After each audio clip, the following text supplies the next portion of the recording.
என்ன கண்ணம்மா நோட்டும் கைமா உட்காந்து ஏதோ எழுதிட்டு இருக்கீங்க? உன்னதான் தேடிட்டு இருந்தேன். பாப்பாக்கு பேர் வைக்கிற ஃபங்க்ஷன் வைக்கலாம்னு சொன்னேன்ல, அதுக்கு என்ன பண்ணலாம், யாரை கூப்பிடலான்னு பிளான் பண்ணிட்டு இருக்கேன். இந்த இதை புடி, நான் சொல்ல நீ எழுதுறியா? முதல்ல யாரெல்லாம் கூப்பிடலான்னு எழுதலாம்.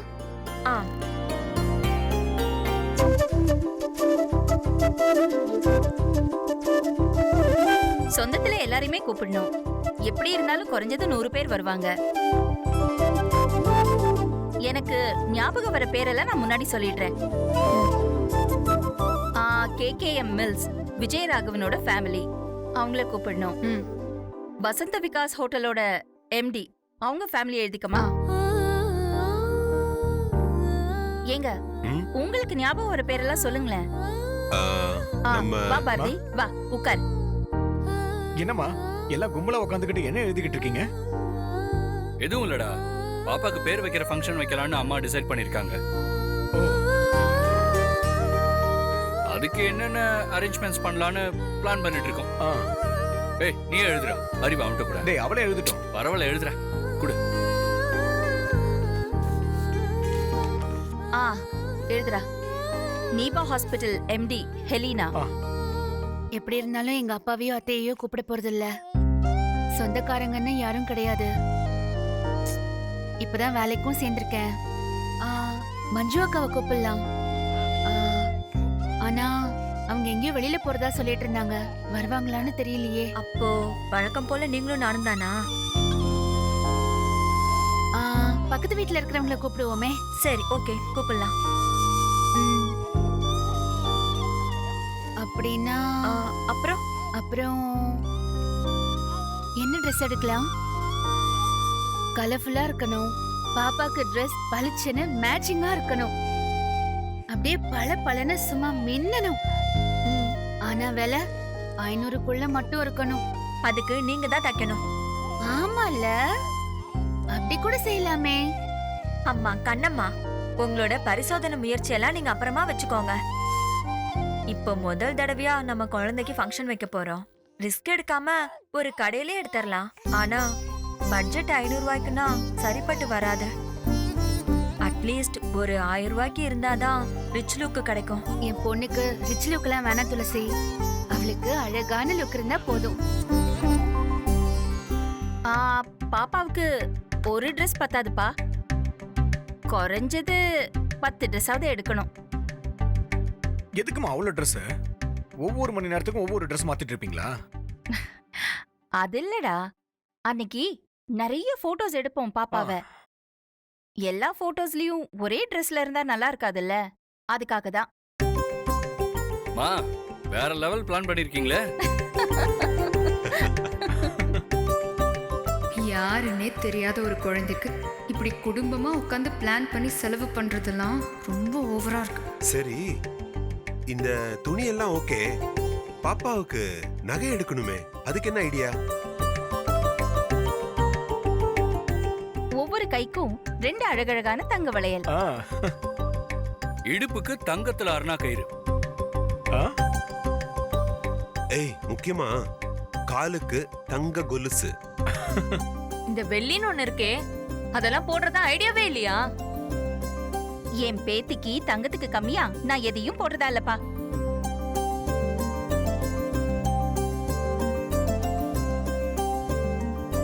குழந்தைக்கு 1 கிராம்லயாச்சும் தங்க நகை போட வேண்டாமா கண்ணம்மா? போடலாண்டா. காசை பத்தி கவலைப்படாதீங்க. எனக்கு தெரிஞ்ச ஜுவல்லரி கடை ஒண்ணு இருக்கு. இப்ப நம்ம வாங்கிட்டு கொஞ்சம் கொஞ்சமா அப்புறமா கொடுத்துக்கலாம். அப்போ கழுத்துல சின்னதா ஒரு செயின் போட்டா நல்லா இருக்கும்ல? 1 கிராம்ல செயின் கிடைக்குமா? தெரியலையே, விசாரிச்சு பாக்குறேன். கொஞ்சம் முன்ன பின்ன இருந்தாலும் வாங்கிக்கலாம் கண்ணம்மா. சரி, ஃபங்க்ஷன் எங்க வைக்க போறோம்? வீட்லயே வா. வீட்ல எப்படி துளசி வைக்கிறது? என் பிள்ளை படிச்சு கலெக்டர் ஆகி கை நிறைய சம்பாதிக்கும் போது அதோட பிறந்தநாள் ஃபங்க்ஷனை பெரிய ஸ்டார் ஹோட்டல்ல வச்சுக்கிட்டோம். இப்போ நமக்கு இருக்கிற வசதிக்கு கோயில்ல தான் வைக்க முடியும். அதனால என்ன கண்ணம்மா, இந்த மாதிரி ஃபங்க்ஷனுக்கெல்லாம் கோவில் தான் பெஸ்ட். சரிம்மா, ஃபங்க்ஷன் நடக்கிற இடம் எங்க? அதை டிசைட் பண்ணிட்டீங்களா? உன் பொண்டாட்டி எங்க சொல்றாளோ அங்கதான்ப்பா இது நடக்கும். என்னம்மா சொல்லுங்க, நான் வேணா ஏதாவது ஸ்டார் ஹோட்டல் ஏதாச்சும் புக் பண்ணட்டுமா? இப்போதைக்கு அது ஒண்ணும் வேண்டாம்ப்பா. அத நான் அப்புறமா சொல்றேனே. நீ என்ன பண்ற? பாப்பாவுக்கு நீ போய் கொஞ்சம் நல்ல நல்ல ட்ரெஸ்ஸா எடுத்துட்டு வந்துரு. நானா? ஆமாண்டா, நீதான்.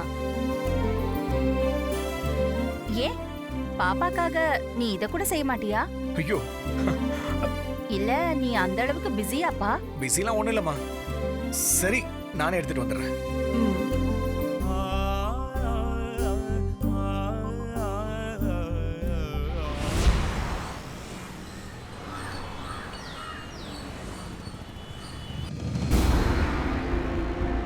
தமிழ்நாட்டின் மிகப்பெரிய சிறைச்சாலைகளில் ஒன்றான சென்னை புழல் சிறையிலிருந்து ஒரு கைதி தப்பி ஓடிய சம்பவம் பெரும் பரபரப்பை ஏற்படுத்தியுள்ளது. தப்பி ஓடிய அந்த கைதியின் பெயர் துர்கா.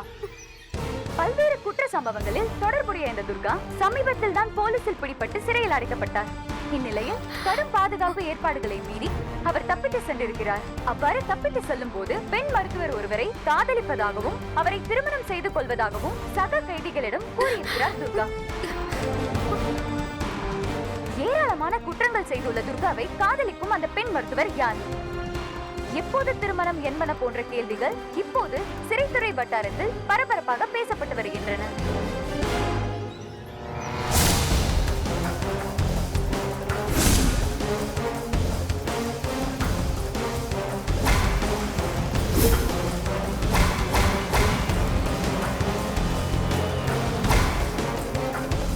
துர்கா தப்பிச்சிட்டானா? எனக்கு கல்யாணம் பண்ணிக்க போறான்னு வேற சொல்லிட்டு இருக்கான். அன்னைக்கு ஏதோ என்ன மிரட்டுறதுக்காக தாலி கட்டுற மாதிரி நடிக்கிறான்னு நினைச்சா நிஜமாவே அப்படி பண்ண போறானா? No no no, what nonsense is this?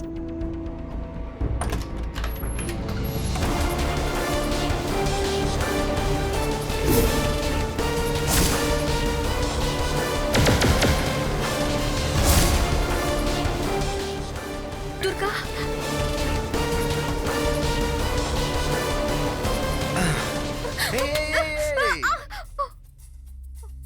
என்ன நீ எதிர்பார்க்கல?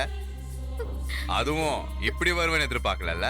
வெண்பா, நீ என்ன போலீஸ்ல புடிச்சு கொடுத்துட்டா அப்படியே பயந்து போய் ஆயுசு முழுக்கவும் ஜெயிலியே கிடப்பேன்னு நினைச்ச.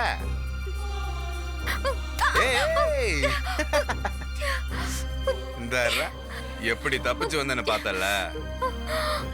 என்ன பண்றது வெம்பா? நீ எனக்கு பொண்டாட்டி ஆகணும்ன்றது உன் தலையில எழுதி வச்சிருந்தா அது யாரால மாத்த முடியும் சொல்லு? ப்ளீஸ் துர்கா, உனக்கு கெஞ்சி கேக்குறேன், என்ன விட்டுரு Durga, please please please please Durga. இப்படி நினைச்சு நீயே என்ன விட்டுருக்கலாம், கண்ணுமாவே விட்டுருக்கலாம். ஆனா விட மாட்டேங்கிறிய வெம்பு. மேடம், இந்த மஞ்ச கைத்த உன் கழுத்துல கட்டிட்டா நீ உடனே என் பொண்டாட்டிய மாறிடுவேன்னு நான் நம்பல. இதெல்லாம் 10 பைசாக்கு கூட நீ மதிக்க மாட்டேன்னு எனக்கு நல்லா தெரியும்டி. அறுத்து எரிஞ்சிட்டு போயிட்டே இருப்ப. அதே உனக்காக ஸ்பெஷலா ஒரு பிரஸ் மீட் ரெடி பண்ணிருக்கேன். மொத்த மீடியாவும் இங்க அழகா வர வச்சு நம்ம 2 பேரும் பேட்டி கொடுக்க போறோம். தலைப்பு தெரியுமா? சிறையிலிருந்து தப்பி ஓடிய துர்கா. பிரபல பெண் மருத்துவர் வெண்பாவை திருமணம் செய்து கொண்டார். ஒரே ஒரு பேட்டி கொடுத்தேன்னு வெய்ய. ஆஹா, உனக்கு கல்யாண நியூஸ் எல்லா பக்கமும் அப்படியே காட்டுத்தீ மாதிரி பரவும். இந்த விஷயம் கண்டிப்பா பாரதிக்கும் தெரியும். Please Durga, please. அதுக்கப்புறம் உன்னால பாரதிய கல்யாணம் பண்ணிக்கவே முடியாது. நான் திரும்பவும் ஜாலியா ஜெயிலுக்கு போயிருவேன். எப்படி என் பிளான்? ஏதோ என் நாளும் போச்சு.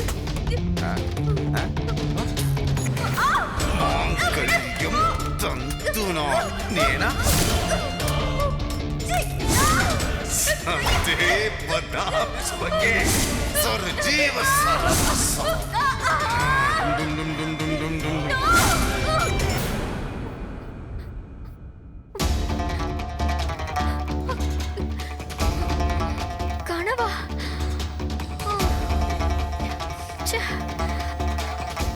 போயிட்டு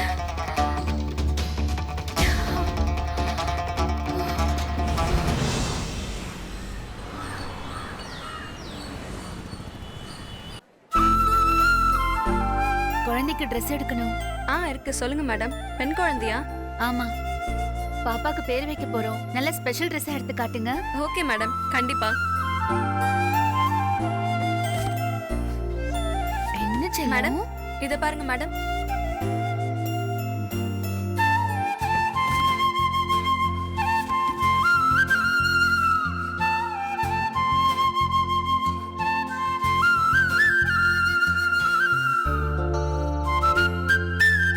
மேடம், இந்த Dress பாப்பாக்கு மேட்சிங்கா இருக்கும்னு நினைக்கிறேன். நல்லதா இருக்கு. இன்னும் கொஞ்சம் ஸ்பெஷலா வேற ஏதாவது கலர்ல காட்டுங்களேன். சரிங்க.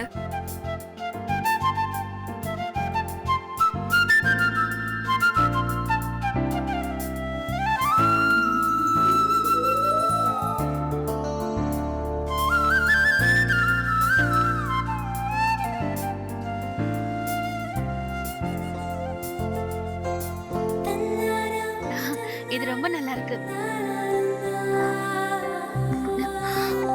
ஐயோ ஐயோ, பாப்பா குடிச்சு பால் செரிக்காம வெளியில வந்துருச்சே. எங்க வாஷ்ரூம் இருக்குங்களா? இருக்கு மேடம். அதோ அங்க போங்க. சரி, குழந்தைய வேணா என்கிட்ட கொடுத்துட்டு போங்க, நான் பாத்துக்கிறேன். தேங்க்யூங்க.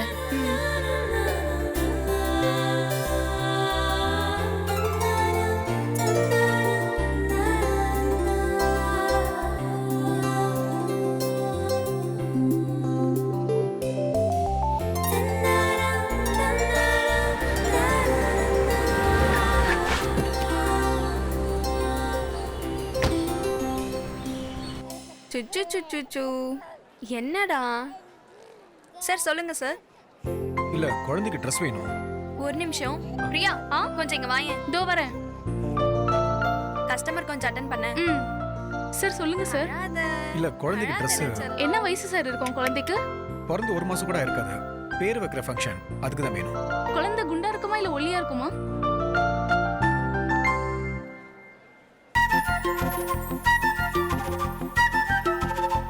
அம்மா வந்துருவாங்க.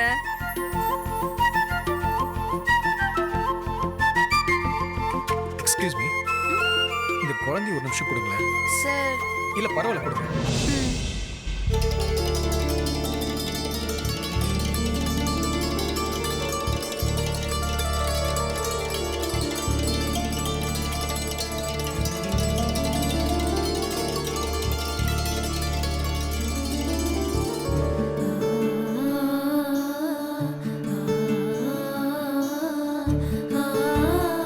எங்க பாப்பா எக்ஸாக்ட்டா இதே மாதிரி தான் இருப்பா. Okay sir.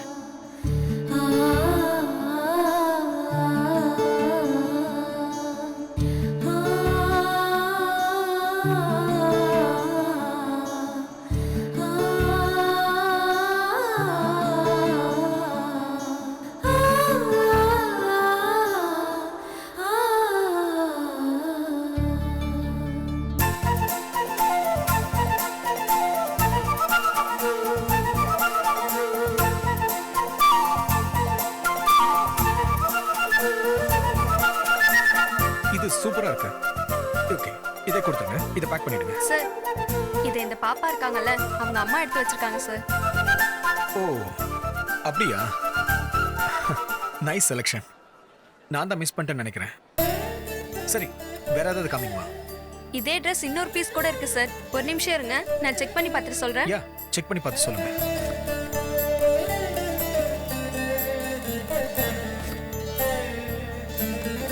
சார், வாவ், இது ஓகேவா?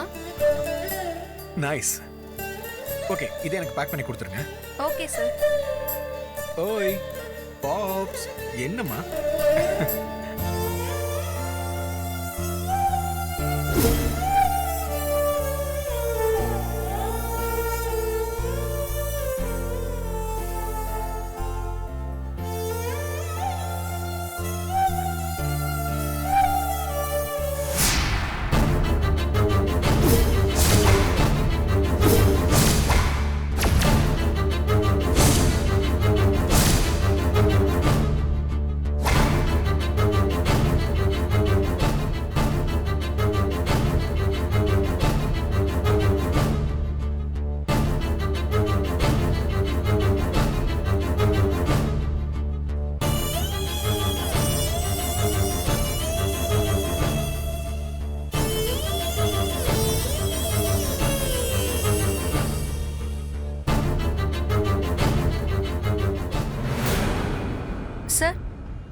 குழந்தையோட அம்மா வந்துட்டாங்க.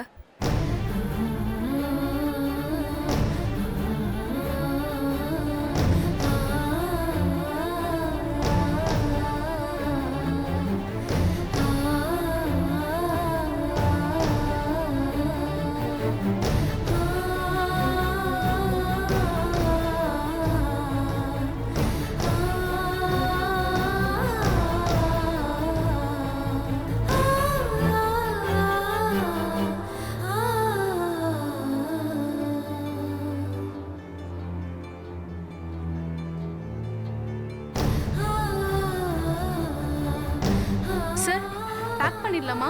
பே பண்ணிடுறீங்களா? கொடுத்துருங்க.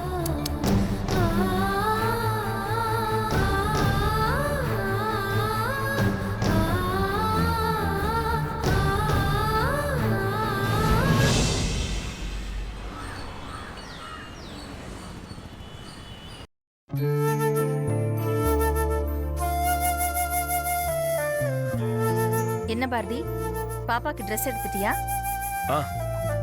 எடுத்தாச்சு. இந்தாங்க.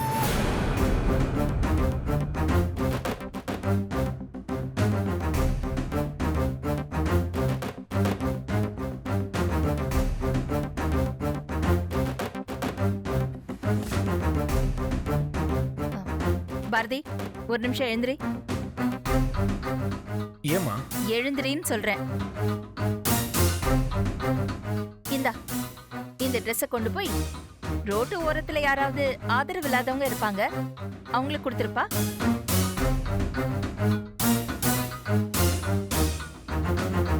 ஏமா ஏன் இப்படி சொல்றீங்க? நல்லா இல்லைன்னு சொல்றதுக்கு நீங்க இன்னும் இந்த ட்ரெஸ்ஸை பிரிச்சு கூட பார்க்கல. நல்லா இல்லைங்கிறது ட்ரெஸ் மட்டும் இல்லப்பா, உன்னோட ஆட்டிடியூட். இது ஒரு பச்சை குழந்தைக்கு வாங்க வேண்டிய ட்ரெஸ். அந்த ஆசை பாசம் எதுவுமே இல்லாம நீ பாட்டுக்கு பழைய பேப்பரை தூக்கி போடுற மாதிரி அப்படியே தூக்கி வீசுறியப்பா.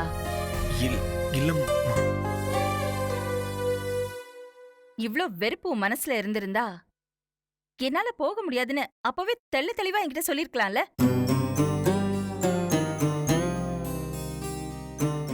ஒரு சின்ன குழந்தை விஷயத்துல இவ்ளோ வெறுப்பையும் கோவத்தையும் உன்னால காட்ட முடியுமா பாரதி? சாரிமா, ஒரு குழந்தை மேல கோவத்தை காமிக்கிற அளவுக்கு நான் ஒன்றும் முட்டாள் இல்ல. யார் மேலே இருக்கிற கோவத்துல நான் அப்படி நடந்துக்கிட்டேன். நிஜமா சொல்றேம்மா, நான் மனசுல எதையும் நினைச்சு செய்யலனாலும் அது பார்க்கறதுக்கு கொஞ்சம் ஆக்வர்டா தான் இருந்திருக்கும். ஏன் தப்புதம்மா? I'm sorry. அடடடடா, இந்த காட்சியில சென்டிமெண்டே கொஞ்சம் தூக்கலா தான் இருக்கு. மா, ட்ரெஸ் எப்படி இருக்குன்னு பாருங்கம்மா. எப்படி இருக்குன்னு பாருங்க.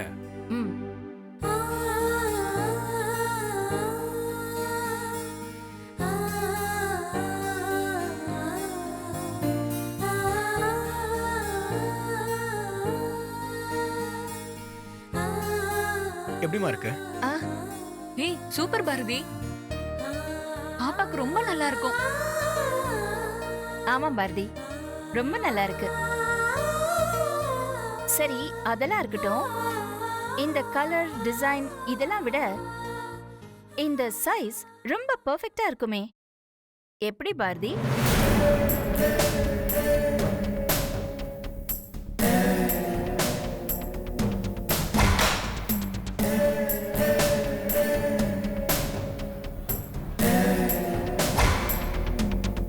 டேய் சொல்லுடா, எப்படி இவ்ளோ கரெக்ட் சைஸ்ல எடுத்திருக்க? அது அங்க கடைக்கு ஒருத்தங்க குழந்தைய தூக்கிட்டு வந்திருந்தாங்க. அந்த குழந்தைய காட்டி அதே சைஸ்லயே ட்ரெஸ் கொடுங்கன்னு கேட்டேன்.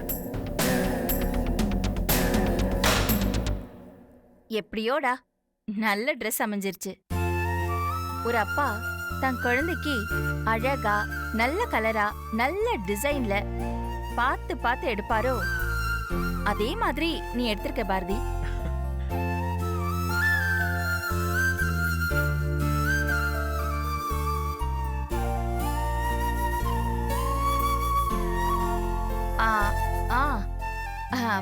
பேர் வைக்கிற ஃபங்க்ஷன் அன்னைக்கு நீ பாட்டுக்கு அந்த வேலை இருக்கு இந்த வேலை இருக்குன்னு கிளம்பிடாத பாரதி.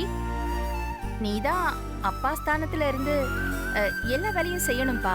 கண்டிப்பாமா. நான் இல்லாம எப்படி? ஆமா அம்மா, பாப்பாக்கு என்ன பேரை வைக்கிறதா இருக்கீங்க?